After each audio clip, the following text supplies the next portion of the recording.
The first time it happened, Laurel told herself it was nothing. The second time, she started leaving the hallway light on. Just after 2 one morning, she woke and found Hollis standing beside the bed, close enough that she could feel his breath.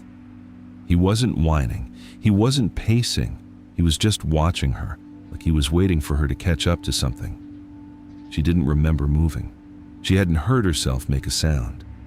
Merritt and Juno stayed curled together on the rug by the window, completely undisturbed. Their breathing was slow and even. Whatever had pulled Hollis out of sleep hadn't touched either of them. "Nothing's wrong," Laurel told him. Hollis tilted his head slightly, then waited another few seconds before lying back down at the foot of the bed. Even then, he didn't fully relax. One ear stayed turned toward her.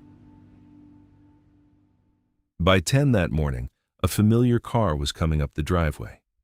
Romy got out first. Kit was out of the back seat before the car had fully settled. Arlen followed more slowly, taking in the yard the way he usually did. The 3 dogs rushed the fence like nothing had ever separated them. Hollis pressed his whole body into Romy's legs. Juno spun in a tight circle. Merritt leaned into her, quiet and content, the way she always did. For a few hours it looked simple. 1 family, 3 dogs, an ordinary afternoon. Then the visit ended. Romy crouched beside each dog, said something Laurel couldn't quite hear, and stood again.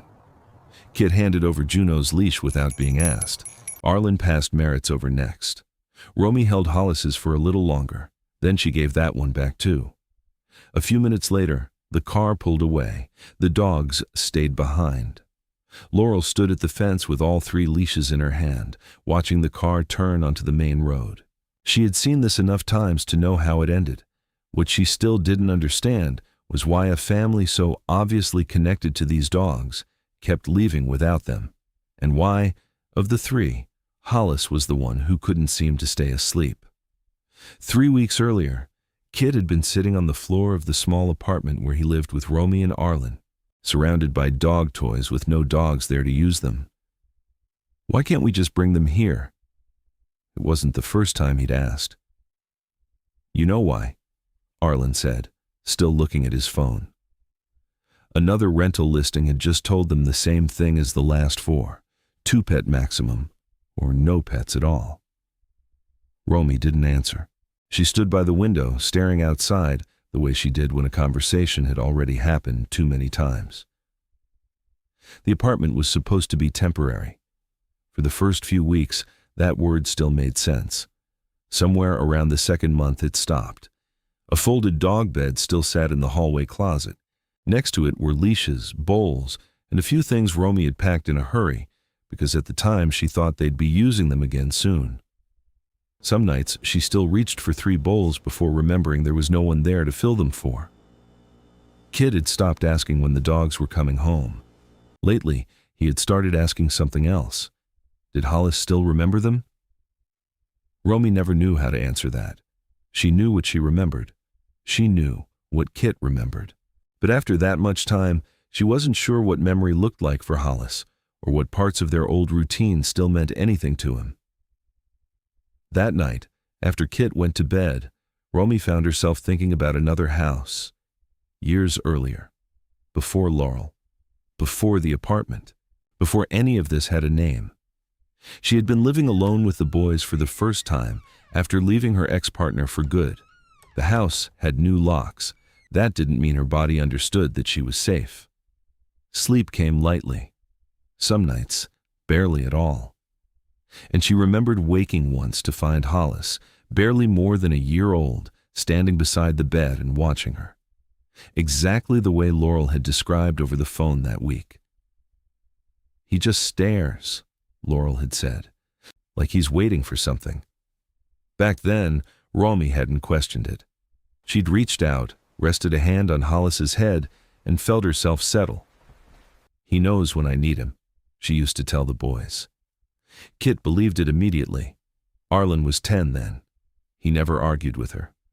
He just watched his mother and the dog, quiet in a way that sometimes made Romy wonder how much he understood without anyone explaining it. What she had never really stopped to consider was that the behavior Laurel was seeing hadn't started in Laurel's house. It had started with her, and it had never completely gone away. The call came on a Tuesday.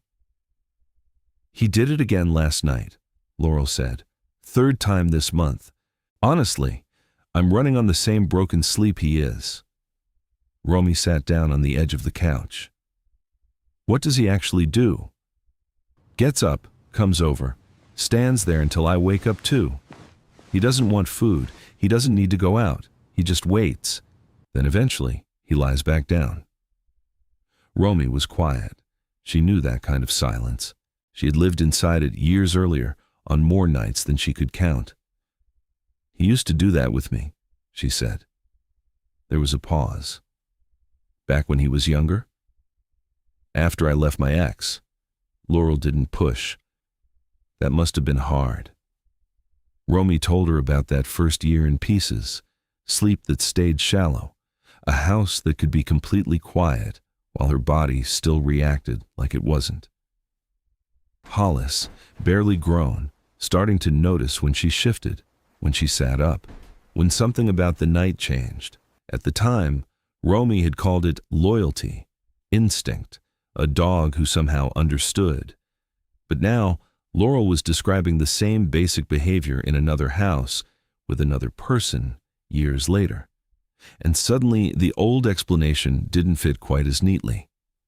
If Hollis had been doing this because he understood something unique about Romy, why was he doing it with Laurel? Romy didn't say that part yet. Instead, she said the thing that had been getting harder to ignore. "I know it's a lot. Keeping all three this long. I'm still looking. We just haven't found anywhere that'll take them together." Laurel hesitated. "How long has it actually been?" Romy did the math she'd been avoiding. "Almost a year." Then she corrected herself. "Closer to 11 months." Neither of them spoke for a moment. 11 months was not what anyone had imagined when the word temporary still sounded believable. And there still wasn't a clear end in sight. Laurel took a breath before she said the next part. "I want to keep them together. I really do. But if this doesn't get easier, I don't know how long I can keep all three." Romy didn't interrupt. "And if Hollis had to go somewhere else, I don't know that the next person would be able to take Merritt and Juno too." That landed differently. Romy had spent months worrying about losing the dogs. She hadn't let herself think about losing them from each other. After that call, Laurel started watching more carefully. Not to catch Hollis doing something wrong, to notice what came before it. She kept the hallway light low at night. She stopped changing little things around his sleeping area. Dinner, a short walk, the same place to settle. As much as possible, the evenings started looking alike. Nobody could say for certain what Hollis was responding to. Maybe it was a change in breathing as sleep deepened. Maybe a shift in posture, a small sound, something about the room. Maybe several things at once. There was no way to know. But the exact signal wasn't really the important part. What mattered was what a signal like that had once predicted. Years earlier, certain nighttime changes around Romy had often been followed by something meaningful. Disturbed sleep, restlessness, a moment when Hollis moving closer seemed to help. He didn't need to understand fear. He didn't need to understand trauma. The signal didn't have to mean trauma to Hollis at all. It only had to predict what came next. If a pattern repeats often enough, a dog can learn a response to it. And when a new situation contains enough of the same cues, that response can sometimes show up there too. That was one plausible way to understand what Laurel was seeing. Not Hollis transferring some conscious duty from Romy to her. Not a dog somehow diagnosing what was happening. Just an old response appearing in a new place because something about the situation was similar enough to matter. None of that made his bond with Romy less real. It just meant the bond didn't have to be mysterious to matter. And if you need help with your dog's behavior, or you just want to understand your dog a little better, there's a resource in the description that may help. Over the next few weeks, Hollis's nights started to change. He still woke sometimes, but not as often. More and more, he'd lift his head, watch Laurel for a few seconds, then settle again without ever standing up.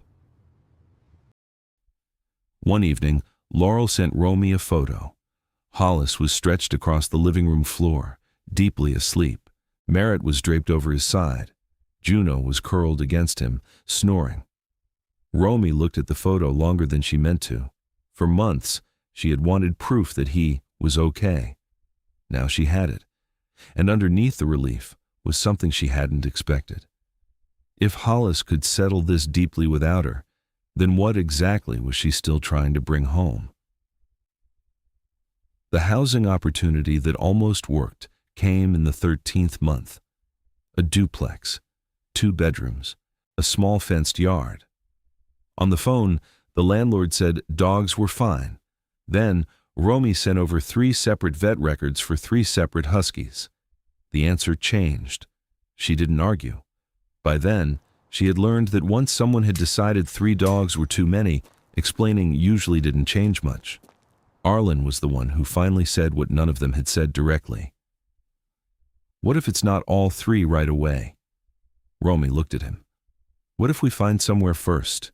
You, me, Kit. Then the dogs come once we're stable.